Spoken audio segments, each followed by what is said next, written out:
Friends, எப்படி இருக்கீங்க எல்லாரும்? நல்லா இருக்கீங்களா?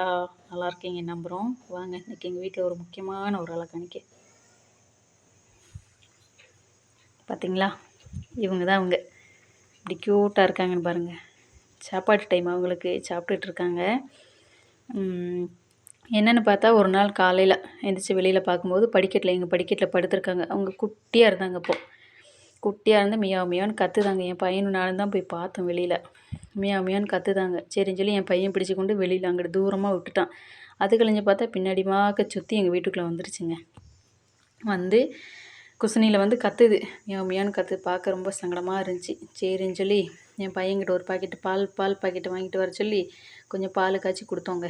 கொடுத்துட்டு கொஞ்சம் சாப்பாடும் கொடுத்துட்டு சரின்னு பார்த்தா அது கழிஞ்சு போகவே மாட்டேங்குது. எங்கள் வீட்டையே தான் சுற்றி சுற்றி வருது. சரி பாவமாக இருக்குது அப்படின்ட்டு என் பையன் சொன்னான், அம்மா இதுக்கு ஒரு பேர் வைக்கலாமா, என்ன பேர் வைக்கலான்னு சொன்னான். நீயே சொல்லுடா தம்பின்னு சொன்னப்போ என் பையன் சொன்னால் இதுக்கு ஜூலின்னு பேர் வைக்கலாம் அப்படின்ட்டு நானும் என் பையனும் 3 தடவை காதில் ஜூலின்னு சொல்லிட்டாங்க. அதுக்கு அந்த பேர் ரொம்ப பிடிச்சிருச்சு கேட்டிங்களா. அது கழிஞ்சு ஜூலின்னு எப்போ கூப்பிட்டாலும் திரும்பி பார்ப்பாங்க. ஜூலி கே இப்போ சாப்பாடுனால பார்க்க மாட்டேக்கான்னு கேட்டிங்களா. சரின்னு சொல்லிட்டு எங்கள் வீட்டையே தாங்க சுற்றி சுற்றி வரும். அதுக்குள்ளே இங்கேயே தான் இருக்காங்க, பெருசாகிட்டாங்க. சாப்பாடு நடக்கு.